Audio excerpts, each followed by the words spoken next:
sometimes I think we get really frustrated with people in our lives because they don't see the vision, they don't see where we're going, but we have to remember that it's okay because they're not in our heads. So they don't see what we see. They don't see the path ahead that we do. And you just have to be confident enough in yourself to stay the course and walk that path to get where you're going.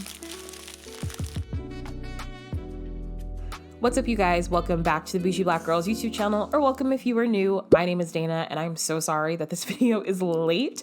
Had some technical difficulties, so we are refilming this for the second time. It is literally 6 o'clock in the morning, and I'm gonna try and get this up and out today. Before we get into today's topic, a couple of housekeeping things. I am still going to be uploading 2 times a week on this channel, but the dates are changing with the exception of this week. So my typical upload schedule will be Thursdays, which will be a shorter day in the life, lifestyle kind of vlog content, and then Sundays, which will be these chit chat style videos, which I hope you guys are enjoying because I am certainly enjoying making them. So definitely be sure to subscribe to the channel if you haven't already.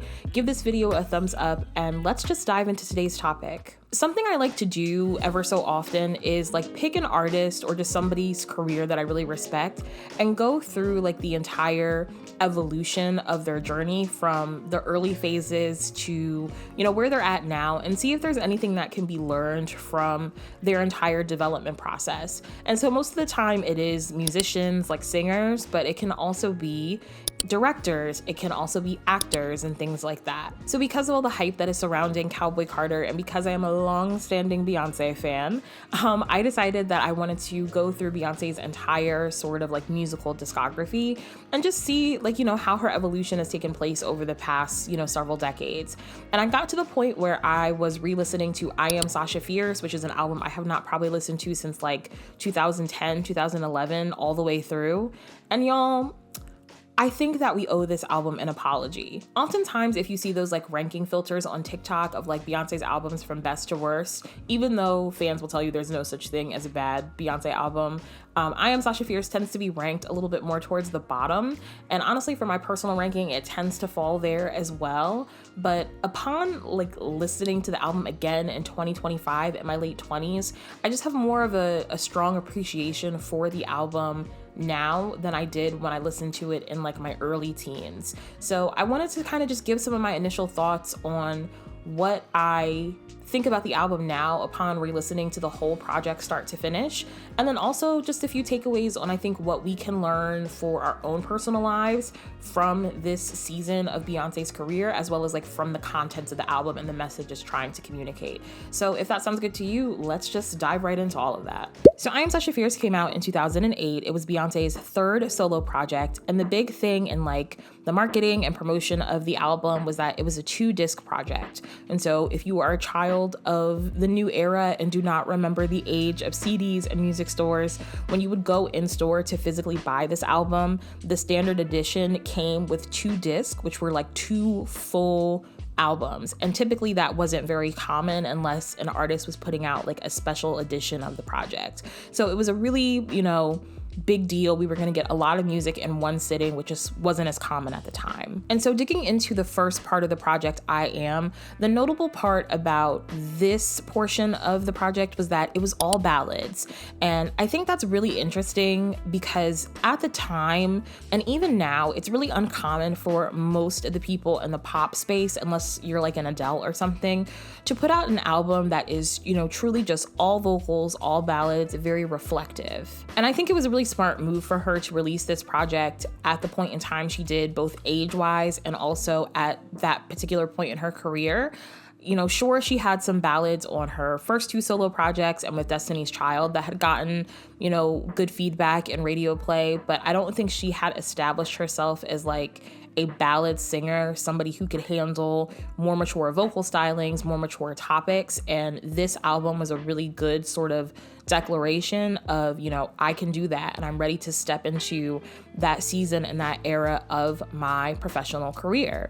And so I think that's a really smart decision when you're sort of in your late 20s. I think Beyonce's like 27, 28 when this project drops, to show that she's ready to make that transition and she's looking to have a career with longevity and staying power. And so she wants to be among the greats, like your Whitneys, like your Celine Dion's, like your Dolly Partons, people who are going to be here for a long time and remembered in the musical discussions and conversations for a very long time. On this portion of the project, we do get two of what I think are like her biggest crossover hits. So we get like Halo and If I Were a Boy, two songs that I think you could play for a non-Beyonce fan and they would probably recognize.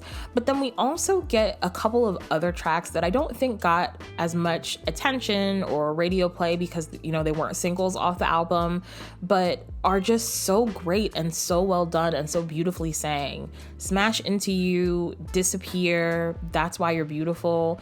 Listening to them now with like 25 years in my late 20s, I don't know. I think they just resonated with me more now than they did then. And like, sure, I enjoyed them at the time. I remember Disappear being one of my favorite tracks off of that portion of the album. But now it's just like, I haven't had these songs in my rotation in a really long time, and I'm really excited to add them back. Not surprisingly, but very interestingly, I also do hear a lot of Beyonce's country Houston influences on this portion of the project. And it's very reminiscent and sort of a reminder of, her being exactly who she says she is for a very long time. I think you could pick up a song like That's Why You're Beautiful and drop it smack dab in the middle of Cowboy Carter and no one would blink an eye. And so if you will join me in putting on our tinfoil hats, I think we may get a few of these songs kind of woven into the set list for Cowboy Carter, and I certainly would enjoy that. Moving on to Disc 2, this is the part of the project that I think got most of the hype, and that is the Sasha Fierce portion of the album. I think even then we see some early remnants of, the pop star that we know as Beyonce, sort of establishing herself as somebody who was not going to be put into the box of traditional hip hop and R&B for the duration of her career. She was going to continue to push the needle and push the envelope forward. And so I think Sasha Fierce really is kind of like a spiritual predecessor to Renaissance, where I'm going to experiment. I'm going to play with my sound a little bit. I'll give you hip hop and R&B. I'm not ashamed of that being a part of my sound, but I'm also going to try new things and I'm going to push the genre forward.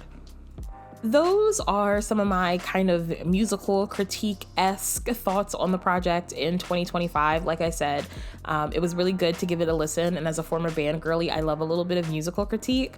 But now I think we can sort of just talk about what we can learn from this season of Beyonce's career. And also, like, what do we learn from the contents of the album that we can apply to our own lives? So the first thing I think we can learn sort of professionally from Beyonce's I Am Sasha Fierce era is that evolution is necessary, but you do have to be willing to go through the entirety of the process and have patience. The Beyonce of 2025 really is no stranger to a concept album. We see that in the era that we're in right now with this 3-act project, but I Am Sasha Fierce, I think very interestingly, came out almost 20 years ago, and it's really the first foray into a very niche, targeted concept album that we see her make.